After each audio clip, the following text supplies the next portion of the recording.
Hi, my name is Bill, and today I'm going to be showing you how to replace your dryer's door switch. The reason why you might have to do this is because the dryer won't turn on, or because it won't turn off when you're opening the door.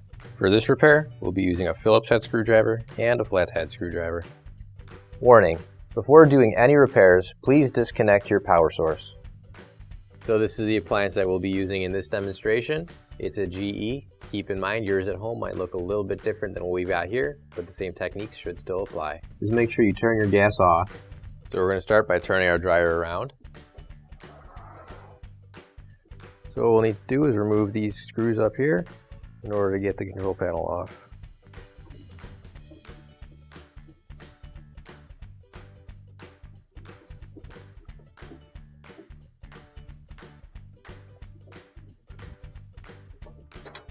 So now that we've got the back unscrewed, we can just slide the control panel over, and we're going to lift it up, and we're going to put it back in this space right here. Now we're going to open up our dryer door, and on either side there are two screws going straight up, so we need to remove those screws now, and we're going to be using a Phillips head screwdriver to take these screws out.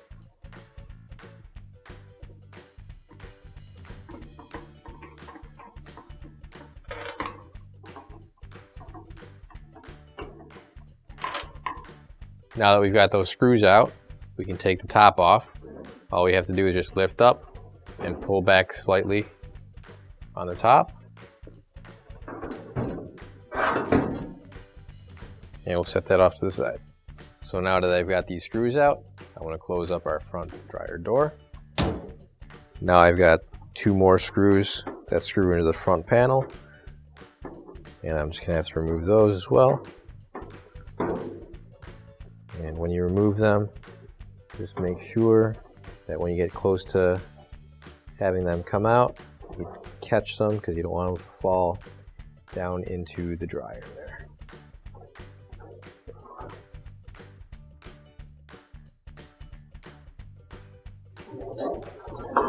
There we go. Now that we've got those screws out, we can tilt the front panel forward. And once we've got it tilted forward and separated from the drum, we can lift it up over the tabs on the bottom and just turn it like so, because we've got some wires attached to it as well. So now what I'm going to do is I'm going to detach some of these wires here. First one I want to detach is this black one that's connected right over here. And to do that, I'm just going to use a flathead screwdriver, and I'm going to pry up.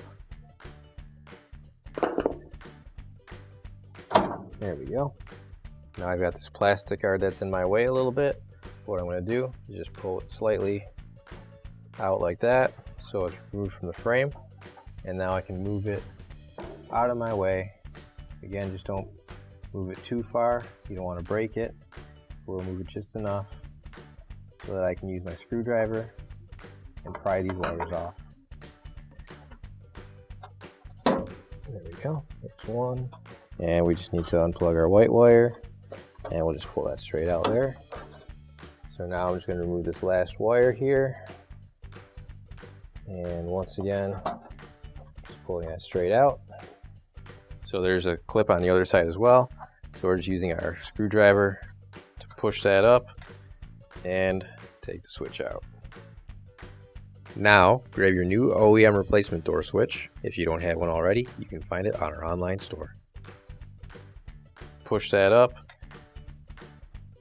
We're going to reattach that to the middle. This is the white wire that goes up along the edge of the door and goes to the light. So that's plugged in now. And now with this last one, reattach it right there. There we go. Now I'm going to put this plastic piece back into place. So right into that slot right there. And we'll plug our last wire in. And you're just going to make sure that these slight bumps there line up with the holes on the side. That fits in nicely. And now we'll put the front panel back on. So now we're going to line up our front panel with the tabs on the bottom. And we're going to set those into those tabs and stand the door up. As we do that, we're also going to line up with the drum, and the inside of that plastic piece on the washer is going in the drum. And we've also got these metal tabs on the side that are going into the slots on the frame. So once those are all lined up and the panel's flush, we can screw it back on. So now we're going to get our screw started in this hole here, and then after we get it started, we'll screw it down nice and tight.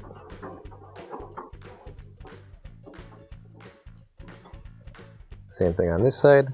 Start our screw in by hand and use our Phillips head screwdriver to finish the job. There we go. Now I'm going to put the top back on, and you'll see there are two tabs sticking out from the top. There are going to be two slots that correspond with them. So I want to line all those up.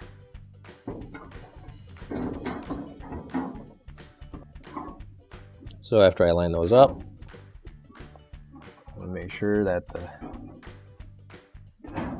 tabs go into the slots, just like that.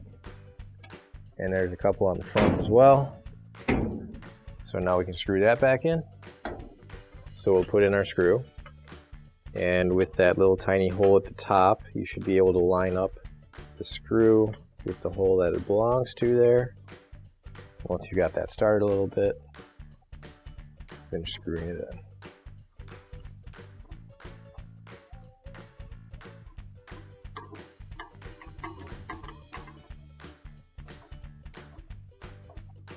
There we go. Now we're going to put our lint filter back into place since that came out a little while ago. There we go. Now we can close our dryer door.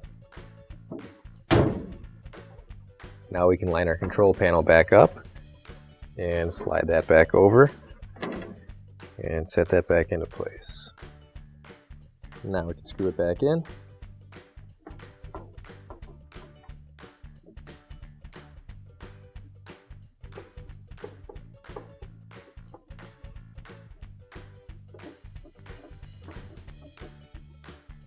Now we can turn our dryer back around, and then once we do that, we'll plug everything back in and your repair is complete. Now we can turn our gas back on.